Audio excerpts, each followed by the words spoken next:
Friends, welcome to krishna-home-garden. Friends, வழக்கமாக நம்ம தோட்டத்தில் நடக்கிற அறுவடையை தான் நம்ம அதிகமாக வீடியோவில் பார்ப்போம். ஆனால் இன்னைக்கு வீடியோவில் நம்ம தோட்டத்துக்கு பயனுள்ள ஒரு விஷயத்தை பற்றி தான் பார்க்க போகிறோம். வாங்க அது என்னன்னு போய் பார்க்கலாம். ஃப்ரெண்ட்ஸ், பொதுவாக எல்லாருக்குமே செடிகள்னால் ரொம்ப பிடிக்கும். நிறைய காய்கறி செடிகளை வளர்க்கலனாலும் அட்லீஸ்ட் ஒரு சில பூச்செடிகளையாவது நம்ம வீட்டில் வளர்ப்போம். அது மாதிரி நம்ம ஆசாசியாக வளர்க்கக்கூடிய செடிகளை நம்ம கோடை காலத்தில் கொஞ்சம் அதிகம் கவனத்தை செலுத்தி பார்க்கணும். ஏன்னா கோடை காலத்தில் வெயிலோட தாக்கம் அதிகமாக இருக்கும். அதே சமயம் பூக்களும் காய்களும் அதிகமாகவே வரும் கோடை காலத்தில். ஆனால் பூச்சிகளோட தொந்தரவும் அதிகமாக இருக்கும். அந்த டைமில் பூச்சிகளோட தொந்தரவை கூட நம்ம வீட்டில் செய்யக்கூடிய ஒரு சில பூச்சி விரட்டிகளை வச்சு நம்ம கட்டுப்படுத்திடலாம். அதை தாண்டி இன்னும் ஒரு சில விஷயங்களை நம்ம செடிகளுக்காக செய்யணும். நம்ம நிலத்துல நடவு பண்ணியிருந்தா அந்த செடிகளுக்கு நம்ம தண்ணி ஊற்றும் போது அதில் ஈரப்பதம் கொஞ்சம் அதிகமாகவே இருக்கும். மண்ணில் இருக்கிற செடிகள் கூட ஈரத்தை கொஞ்சம் தக்க வச்சுக்கும். அதனால பிரச்சனை இல்லை. நம்ம தொட்டியில் நடவு பண்ணுற செடிகளுக்கு எப்பவுமே தண்ணியை கொஞ்சம் நம்ம அதிகமாக ஊற்ற வேண்டியிருக்கும். ஏன்னா நம்ம அந்த தொட்டியை தாண்டி அதுகளோட வேர்கள் எங்கேயும் போகிறதுக்கு வழி கிடையாது. நம்ம ஊற்றுற தண்ணியில தான் அது வளர்ந்துட்டு இருக்கோம். அதனால நம்ம கோடை காலத்தில் முடிஞ்ச வரைக்கும் அதில் ஈரப்பதம் இருக்கிறதா நம்ம கவனிச்சுக்கிட்டே இருக்கணும்.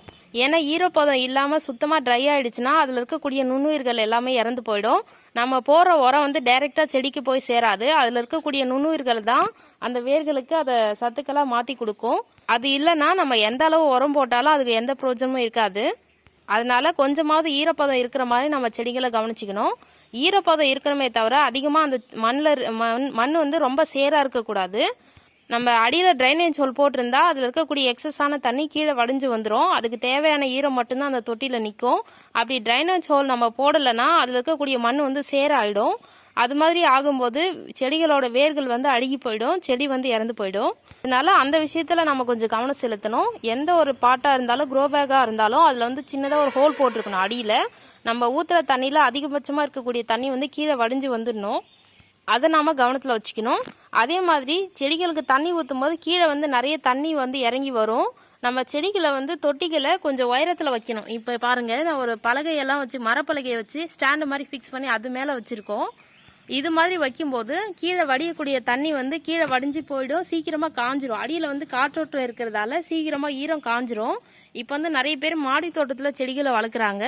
அது மாதிரி வளர்க்குறவங்க இந்த மாதிரி தொட்டியை டைரக்டா ஃப்ளோர்லயே வைக்கும் போது அதுல அடியில தண்ணி ஈரம் இருந்துகிட்டே இருக்கும். அதனால ஃப்ளோர் டேமேஜ் ஆயிடும்.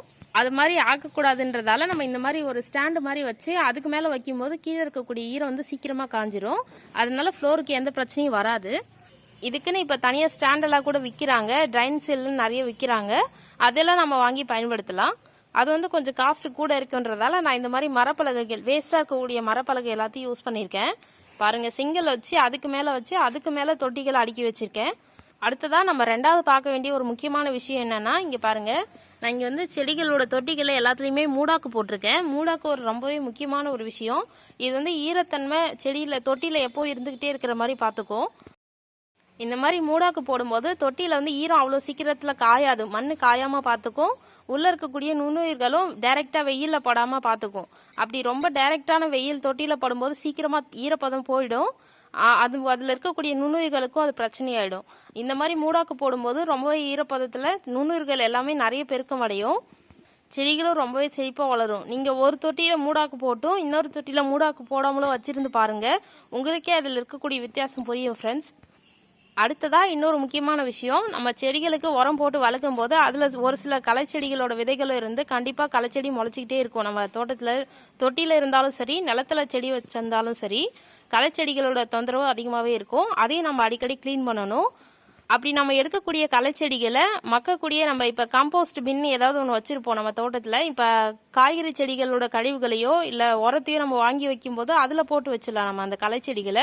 அது காஞ்சி மக்கி அதுவும் உரமாயிடும். அதை நம்ம செடிகளுக்கு திரும்பி உரம் கொடுக்கும் போது அதுல நம்ம சேர்த்துக்கலாம். அதெல்லாம் இந்த மாதிரி நம்ம மூடாக்கு போடுறதுக்கு நம்மளுக்கு எந்த பொருள் கிடைக்குதோ மக்கக்கூடிய பொருள் அதை நம்ம பயன்படுத்தலாம்.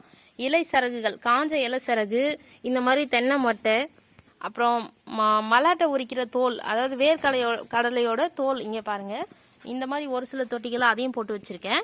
நம்ம கிட்ட எது கிடைக்குதோ மக்கக்கூடிய பொருட்கள், பிளாஸ்டிக் தவிர மற்ற எல்லாத்தையும் நம்ம மூடாக்கா பயன்படுத்தலாம். ஃப்ரெண்ட்ஸ், இப்போ நான் சொன்ன விஷயங்கள்லாம் ஃபாலோ பண்ணும்போது நம்மளுக்கு ஷேட் நெட் போடணும்னு அவசியமே கிடையாது. இப்போ நிறைய பேர் வந்து மாடி தோட்டத்தில் செடிகளை வளர்க்கும் போது அது கண்டிப்பாக ஷேட் நெட் போட்டாகணுன்ற மாதிரி ஒரு விஷயத்த சொல்கிறாங்க. அப்படியெல்லாம் ஒன்றும் கிடையாது. நம்ம ஷேட் நெட் இல்லாமலே இந்த மாதிரி விஷயங்களை செய்யும்போது செடிகள் எந்த பிரச்சனையும் இல்லாமல் நல்லாவே வளரும்.